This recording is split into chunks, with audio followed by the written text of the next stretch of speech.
नमस्कार दोस्तों, यह एक मासूम लड़की की कहानी है जो शाम को चाय और स्वादिष्ट समोसे बेचती है। वह मीठी इलायची चाय, स्वादिष्ट कश्मीरी चाय और कड़ी अफगानी चाय बेचती है। सारे लोग दिन भर काम करने के बाद शाम को उसकी मीठी चाय की दुकान पर उसकी स्वादिष्ट चाय पीने और उसके स्वादिष्ट समोसे खाने आते हैं। उसी गांव में शंकर नाम का एक दुष्ट व्यक्ति रहता था। एक दिन वह सोचता है, बिना कुछ किए अमीर बनने के लिए मुझे क्या करना चाहिए। मैंने सुना है कि गांव में एक लड़की चाय बेचती है और उसका व्यवसाय अच्छा चल रहा है। उसका धन चुराने के लिए मुझे क्या करना चाहिए। कल मैं उसके चाय की दुकान पर जाऊंगा और देखूंगा कि मैं उस मासूम लड़की को बेवकूफ बनाने के लिए क्या कर सकता हूँ। अगले दिन वह चिंकी की चाय की दुकान पर गया और सोचने लगा। उसका चाय और समोसे का कारोबार अच्छा चल रहा है। मुझे उसे मूर्ख बनाने और उसके व्यवसाय को नष्ट करने के लिए कुछ बुरा करना चाहिए। उसके गंदे दिमाग को आखिरकार एक बुरा विचार आया। उसने चिंकी से कहा, आई लड़की, मुझे एक कड़ी अफगानी चाय और एक समोसा जल्दी दे दो। मैं आमतौर पर घर के बाहर खाना नहीं खाता, लेकिन मैंने आपकी खराब दुकान देखी और आपकी मदद करने का फैसला किया। और एक बात याद रखना, अगर मुझे तुम्हारी चाय और समोसा पसंद आया तो मैं तुम्हें पैसे दूंगा, नहीं तो पैसे नहीं। दुष्ट शंकर चाय के बारे में सोचता है।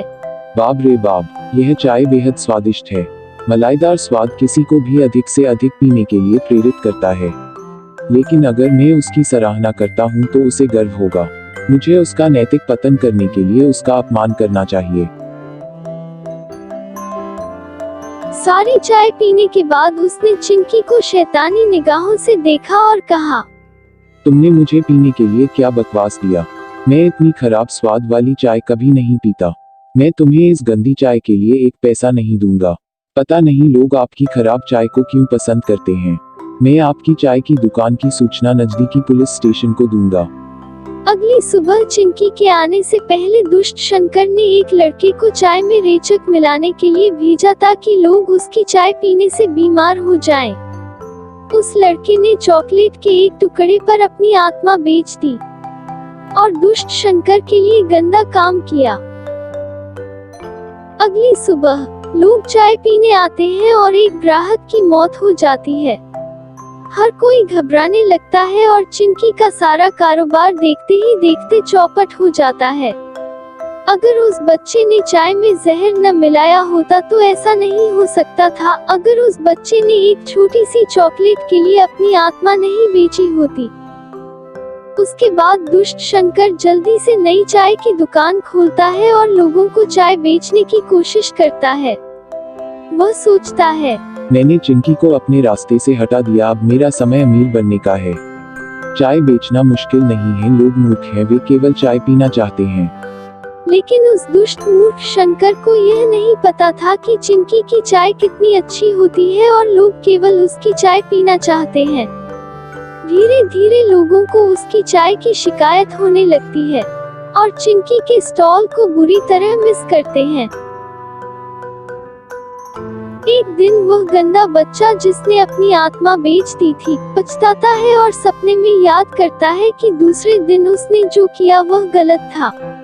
वह हर बार सोते समय असहज हो जाता है और इस बार सही काम करने का फैसला करता है। अगली सुबह वह दुष्ट शंकर टी स्टॉल पर आया। लोग चिंकी के बारे में बात कर रहे थे और चाहते थे कि वह अपने व्यवसाय में वापस आ जाए।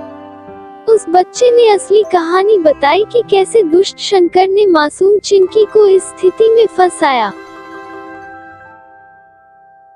जब दुष्ट शंकर अपना स्टॉल खोलने आता है तो लोग उसे पकड़ लेते हैं और चिंकी को फंसाने और एक ग्रामीण की हत्या करने के लिए उसकी पिटाई शुरू कर देते हैं। उन्होंने उसे इतनी बुरी तरह पीटा कि वह मर गया और सभी लोग खुशी से रहने लगे। अगली सुबह लोग चिंकी को उसके स्टॉल पर वापस लाते हैं और कहानी के उसके पक्ष पर भरोसा न करने के लिए माफी मांगते हैं। क्योंकि उसका दिल बहुत कोमल था, उसने सभी को माफ कर दिया और फिर से मीठी चाय और स्वादिष्ट समोसे बेचना शुरू कर दिया। कहानी का नैतिक है, बुरी आत्माएं कभी भी अच्छे लोगों के लिए अच्छा नहीं सोचती। मेरे इस चैनल को सब्सक्राइब करें और लेटेस्ट स्टोरी सबसे पहले पाने के लिए घंटी का बटन दबाएं। और अच्छी कहानियों के लिए इस चैनल को अभी ब्राउज करें। इस चैनल पर और भी दिलचस्प कहानियाँ आपका इंतजार कर रही हैं। जाइए और देखिए।